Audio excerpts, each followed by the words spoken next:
Hello and welcome back to Paleo Talks. This week there will be one more episode going up. One more episode going up after this one that will be going up on Thursdays instead of Fridays. This one's actually going up on a Tuesday. Because it is my last week of school and I do this as part of my schooling. So then I'm gonna have summer break and I'll be off for months, but we'll resume next year. So it's not like I'm just dropping Paleo Talks completely. I'm just going to drop it for the summer and pick it back up later. In addition to that, this is probably, after this week, we're probably going to finish up the Cretaceous, wrap it up so we can just be done with it, so we can actually move on, past the dinosaurs next year into the post-dinosaur world, into the larger picture, and eventually, hopefully, into human beings. So this is basically, we're going to wrap it up for the end of the year and wrap up the Mesozoic era at the same time. Now, number one, as you've probably noticed by now, is we're covering pterosaurs today, the Cretaceous pterosaurs. And these are the famous ones. These are the ones that are big. And this is Pteranodon, which is one of the most famous. You can't really see the profile view from here, but you can totally see it here. And if you haven't seen this before, I am legitimately surprised because everyone has seen this. Though not as many as you might think know the name. And like most pterosaurs, Pteranodon fed on fish. It was likely an ocean dweller, but it was probably also a scavenger, though not really an active hunter. Primarily fish-based diet. And as you can see in its beak, it doesn't have any teeth. So it'd be really good at scooping up fish.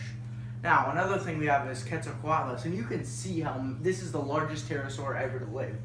You can actually, this is the largest flying animal ever. And you can see how massive it is compared to our humans.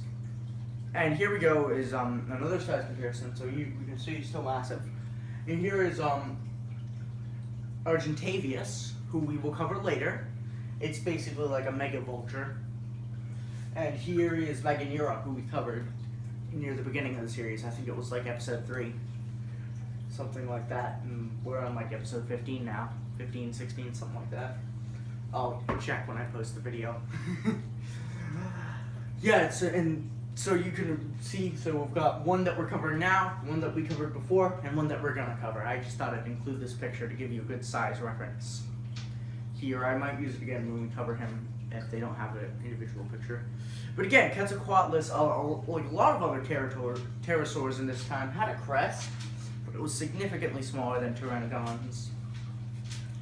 This thing was huge. Now this, again, primarily a scavenger and a fisher, but also may have done active hunting of small animals, like rodent, very small, the small mammals, which they grew about as big as a cat at the biggest. Baby dinosaurs, as well as egg raiding. It was one of those types of animals. It's not something that's gonna chase down prey and hit it. And an interesting way about how these things looked off as well as most pterosaurs, they kind of just do a push-up, and it'll jump them off the ground, and then they can start flapping their wings and getting going. Oh, and here's another good example of a wonderful artist. Wonderful job. I really like the color scheme he used on him. And you can see right there a baby sauropod of some kind, which is being eaten. Again, as I said, babies. Now here we have one of my favorites. It's the second largest pterosaur. This is Ornithocheirus. It has the longest wingspan. So here's Quetzalcoatlus' wingspan, which is 10 meters. And here's, oh, never mind, I lied. It does not have the largest wingspan. Quetzalcoatlus does. I was wrong. But this is Ornithocheirus, and it is massive. Truly, the Cretaceous is the age of giant pterosaurs. And as you can see, it's got a crest.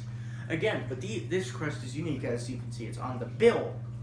Ornithocheirus, surprise, surprise, eats fish.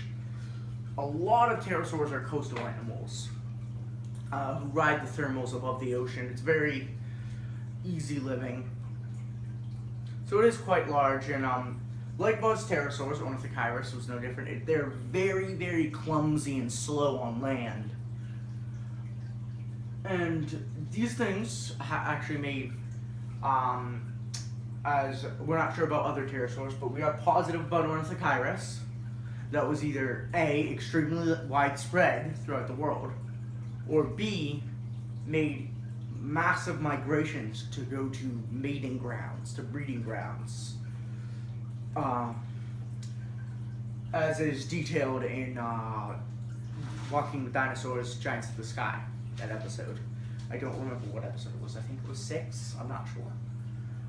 It's been years since I've seen it. Anyhow, it is a very, very large animal,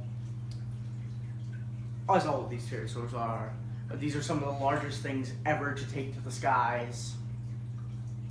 Now the interesting thing is you'd think that their bones were very heavy, or I'm sorry, very light and hollow, much like a bird's bones.